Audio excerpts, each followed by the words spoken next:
Howdy and welcome to Daily Miles. Miles? Where are you? Well, at the moment I'm in the back of my van.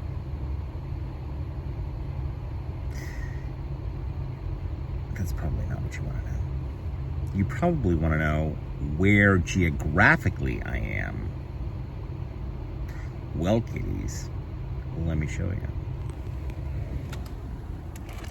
Ready? Really? Are you ready? Here we go. Oh, are we talking? Meet Amy. Oh, hello. Say hi, Amy. Hi, my name's Amy. She's waving. Yeah. So you're going to ask me, Miles, why is there an Amy, next to you? And I'm going to say to you, well, it's sort of a long story. So I went to Tango, and Amy was DJing. That's a stretch. I was DJing undanceable music. As somebody told me. I said it. I own it completely.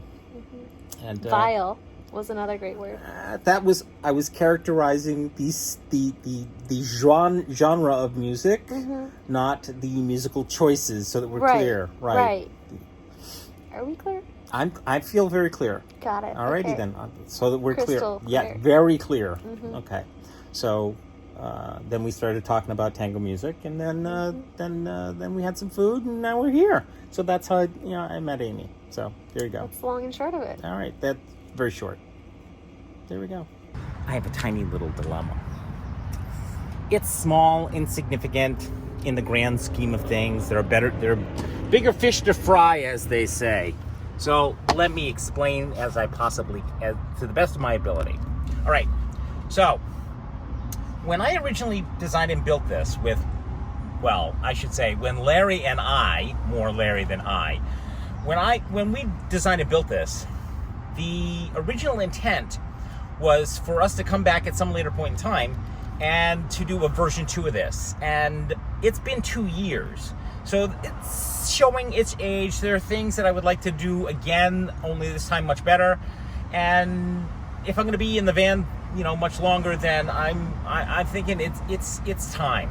However, in discussion with Larry, he doesn't have the time or the resources to help out with this. And that's no reflection on Larry. He's just got a whole lot of shit going on, and he does not have the time or the inclination to help a brother out. So he's already helped a brother out, and I have to pay him back for that. So in the meantime, however, I have a tiny little problem that needs to be resolved, not immediately, but it would be preferable if I did. So let me explain the problem. This is my bed. It's about 6 feet. And the way that we originally designed this was to act as a couch so that it slides out and can slide back together. I almost never use it in that configuration because the bedding configuration is not designed for that. It's only designed to lie flat. All right, so this is about 4 feet, and that box right there slides flush with this edge, giving me about 6 feet of layable flat space, which is way cool. There's just one little tiny problem, and it's this guy right here, which I have detailed before. The problem is that this has gotten loose, so much so to the point where it can actually do this at this point. Yeah, not so much with that. I have tried tightening this screw. I have tried tightening that screw. That's loose at this point. That screw. I've actually taken that screw out and put it back together, and now I can't find that screw. There's actually a nail that's sitting right there that's gone into the wood to no avail. So it's time to redo the bed. And while I'm redoing the bed, I'm going to redo the rest of it, or at least 85% of it. So my plan is to essentially swap these two spaces. This bed is going to come over here, and this open space is going to come over here. However, I almost never use this in the way that it was designed to be used for. I use it as mostly a table at this point, and not as the sink that it was originally designed for. That 10-gallon tank that's sitting under there, I almost never use because A, the pump is toast, and B, the connection to it is gone. So and it needs to get pulled. So guess what? It's going. So I'm thinking, take the bed design idea and place it over here, and this now becomes open space. But you're going to say to me, Miles, what about all this stuff? Well, all this stuff would go directly under the bed. And that would create open space right here. Oh my God, it's like a game changer. All right, you've kind of sort of got the idea. Yes, i.e., take this, put it over there, take that, get rid of it, and create open space right there. And then take all that stuff that's sitting in boxes and storage utilities and place it directly under the bed, thereby creating open space. Ding! So I have an idea. Buy the stuff at Home Depot and then build it in their parking lot. The problem with that is that there's no shady spot to build in their parking lot. But let's go inside and take a look at some materials I'll need.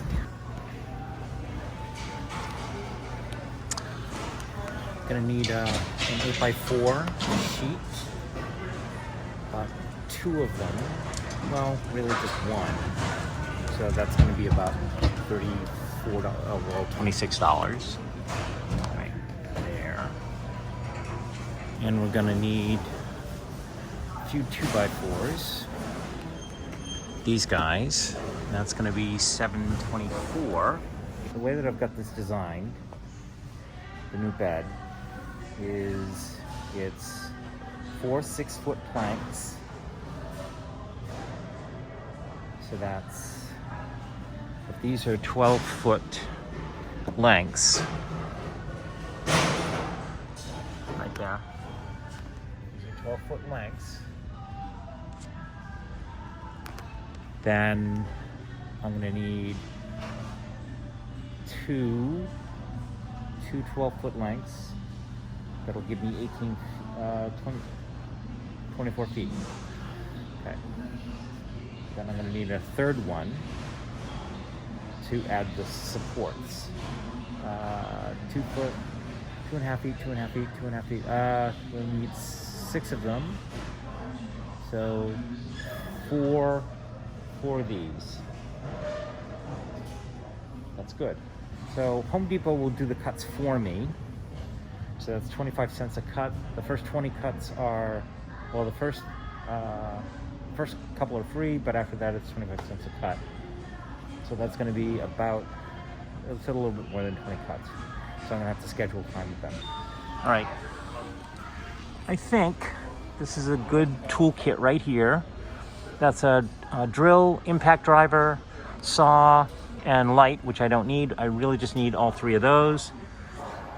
So that's $159 right there, $159, which means I'm gonna need a drill kit. So one of these guys, 50 piece, should do just fine. Drills, so I'll need one of these guys. So it's 26. And I'm gonna need a circular hole punch. Probably one of these guys. All right. All right, so those are my tools. I'm gonna need to finish it with a little bit of varnish. So, you know, add another 20 bucks. We're doing pretty good so far. So I have a tiny little dilemma. How do I want to fasten my wood together? Do I want to do, it's gonna need a brace. It's gonna need several braces.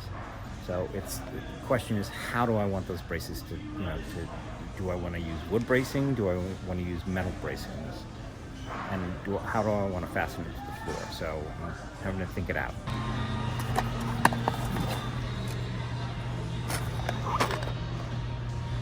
I think that'll do. Okay, box of those is $5.28. Right. And the fasteners I was thinking about was either one of these guys, which is too thick, or one of these guys, but the holes are too small. I'll get it together, I promise.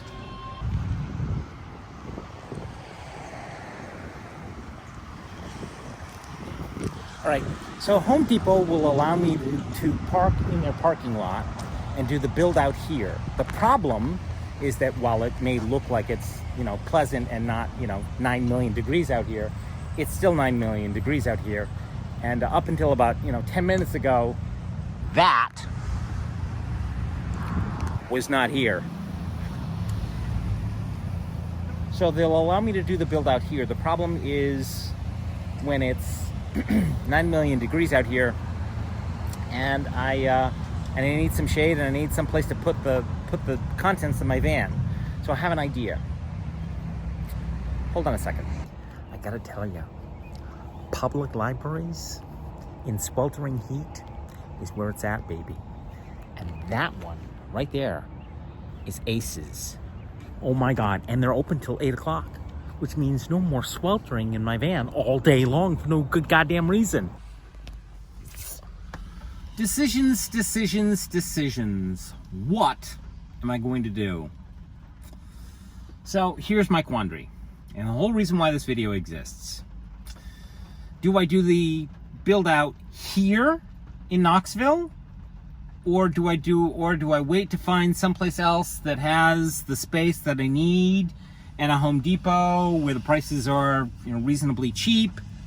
And then yeah. Okay, so my only hiccup here is really that the bed has become unstable. It's more than a little rickety. And while I can sort of make it not rickety and try to prop it up as much as I possibly can, the reality is that it needs to go, and it needs to go now. So while I'm doing that, may as well do the rest of it. However, in the long run, I am going to essentially do whatever work I do today, I'm essentially going to rip out and redo later on down the line. Because, there's that. I am going to get back to work. I am going to get back to, videoing Amelia Stories. The knee is coming along. And I will get to a point in another month or so where I can actually stand maybe 5 or 6 takes a day and just kick it out over a 10-day period. And get through chapter 10 and then chapter 5, chapter 6, chapter 7, and just get this story out. But in the meantime, I'd like a comfortable place to peacefully coexist with the rest of the universe. Because right now I have that much space in the van. Literally, it's that much space. When I wake up in the morning, I have to move stuff out of the way and then put my feet down. It's driving me crazy. After 2 years of being in the van, when I originally designed the van, I had no idea about storage space. The next time I do this thing, even with this thought in mind, the one that I've just finished, kind of sort of laying out to you, that's with storage space in mind. The next build after that is all about storage space. Oi. So, there's my quandary. Now you know. So, do I do or do I not do? I don't know. I mean, I am in no rush to get to Falmouth. Zero. There's zero rush for me to, get to... Oh, right. In case it wasn't clear, yeah, I'm heading to Falmouth. So there's no rush to me to get to Falmouth. Zero rush at all in any way, shape, or form. If I get there this month, great. If I get there next month, great. I don't care. However, what I do care about is having a little bit of comfort, a little bit of creature comfort. So that's my quandary. That's where I'm going to leave you this week. Thanks a bunch for listening. Thanks a bunch for watching. Look forward to seeing you in the next one. Bye.